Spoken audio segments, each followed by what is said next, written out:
Interview Ninja, Additional Dialogues between Alex and Corbin, Part 2.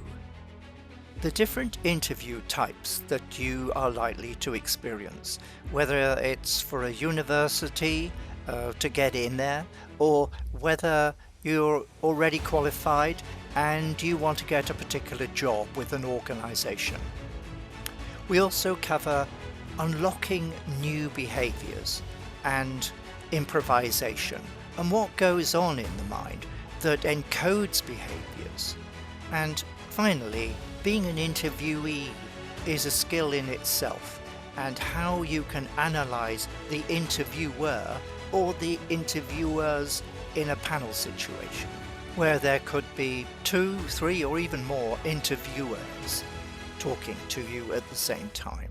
Cognitive ease is what up till now we've been calling comfort zones. Also, I've been using a very simple model of the internal dialogue between a person's conscious and subconscious mind. Alex has a more complex model, and he likes to use brain science and medical terms to do with neurons and synapses and all sorts of other aspects.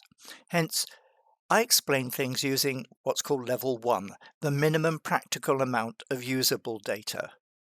Alex likes to explain using levels 1, 2, and sometimes even level 3, where he goes into details like cerebral cortexes and all that sort of stuff.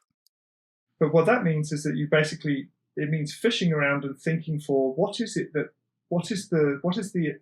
emotional state of self-reward that this interviewer would like to be in. So that can come down from just asking them, fishing for the right questions in the interview about, what is it that they like about the job? What is it they like about the company? What do they think is special about, the kind of... Often if you're in an interview situation, they clearly want to know a lot more about you.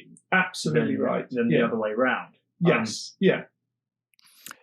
The first thing to be clear about in your mind is, what kind of interview is it? Is it you as an individual in a one-on-one conversation with an interviewer? And nearly everything in this dialogue between Corbin and Alex relates to that one-on-one situation. The other dynamic is what's called the power of choice. So if it's a university interview, for example, then the applicant has very little power and the university people have all the power, and they can just choose the type of people that they like. And it doesn't matter really if they don't get the perfect student.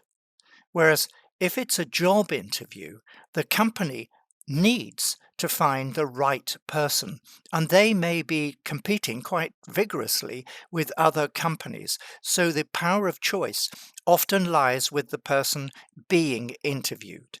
So be clear when you're going for an interview, just where the power is in terms of your choice or theirs, and how many people are competing to get that particular job. Or realistically, if you can show the right qualities, will you just get the job straight away? Yeah. And they always ask you at the end, do you have any questions for us or me? Yeah. Is that the time to throw those in? I think certainly. I mean, the place where, the tokenomics stuff starts to be useful actually starts from the moment that you walk in, because there'll be little cues about the relative status level that that interviewer is expecting. And also there'll be clues for you in terms of the questions that they ask. So, you get interviewers who will say things like, do you know what the such and such acronym stands for? And that's somebody who's gatekeeping some piece of knowledge. And that's a warning sign, if you like. But if somebody comes to you and they're an interviewer and they're asking questions like, how do you like to be managed?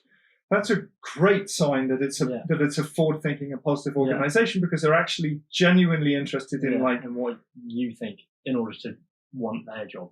Right. And also what's likely to make you effective. A good interview is going to put you at ease. Like from the position of being a technical interviewer, what I will always try to do, and this is a little bit sneaky, but try to put an interviewee into that state of cognitive ease and try to put them at a feeling of being at rest, because you're more likely to get information about how they really think and feel if they're in that state. That's right. So, and you can usually find out more about a person by asking them, for instance, about their childhood than you ever can at getting them to stand up at a board and answer technical questions. Because all you get, so there's another related thing here that connects with this. So, as well as the tokenomic stuff that we mentioned, a lot of the actual work that I've done in terms of training people in public speaking, interview technique, and what have you, tends to be through the vehicle of improv workshops, practice sessions and the like. And the reason why we do that is because when you practice material, actually, there's such a big pile there. I should probably, wait and shove that off. But we were talking about interviews and the different kinds of interview process. Okay, so we'll pedal back. You get the general idea. I'll slide in and talk a little bit about the teaching approach I normally use. When people are building soft skills, it's tricky. It's often cringy. You have a whole bunch of new behaviours that you want to be able to exhibit. You want to be able to walk into a room and win. That's body language. That's how I'm feeling about turning on cameras at the moment. It's like I want to sit down and be like, right. Instead, I just can't do it. So I understand that learning the soft skills is not like a light switch. That's right. Yeah. There's a lot of doing this and having practice and doing stuff in front of a camera is a terrific first step. But the reason why you borrow techniques and tricks from stagecraft and incorporate them with bits of neuroscience is that people develop those skills best when they have the opportunity to practice what it is that they're doing. So, in order to make a safe space for people to be able to practice behaviors, that means that they have to be able to laugh. Why use these exercises? Why do it in a sort of physicalized, playful context? Well, because it creates a safe space where people can practice. When people are normally told the word improv, what they automatically think of is, oh my God, somebody's going to ask me to be funny. They think improv, they think whose line is it anyway? Yeah. This is the opposite of the truth. Yeah. The whole idea of whose line is it anyway is these are people who've drilled like athletes on particular social skills and the ability to be witty on demand so that nothing phases them.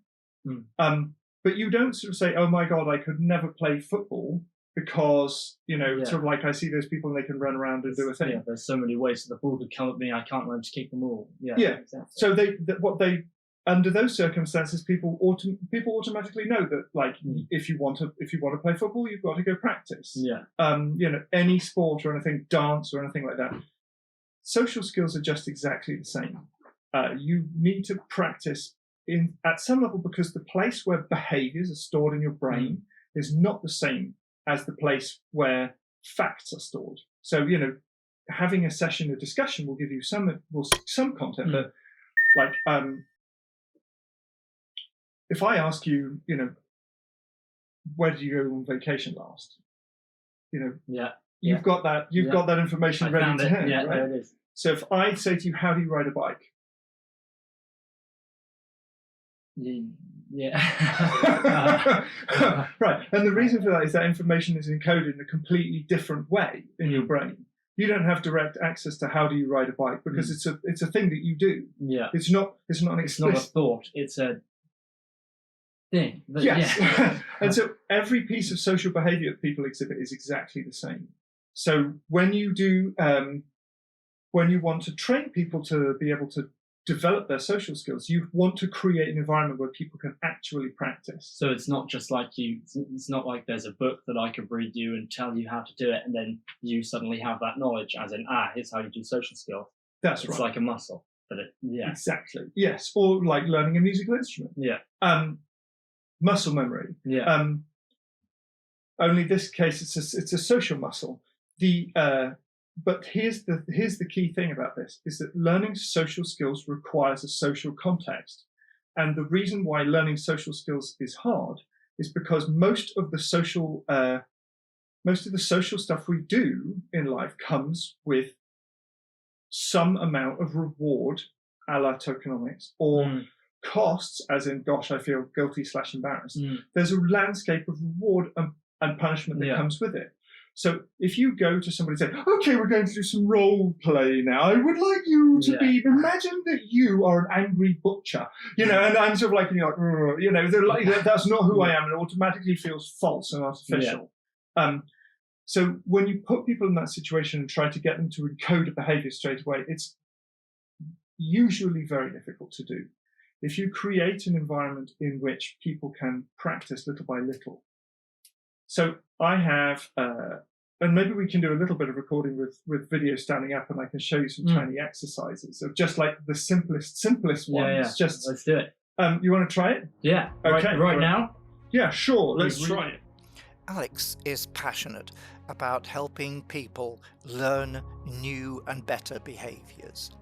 He focuses on the emotional and social dynamic and works in practical ways to encode new behaviours. He loves to use improvisation because that is the part of your brain where you learned your behaviours as a child.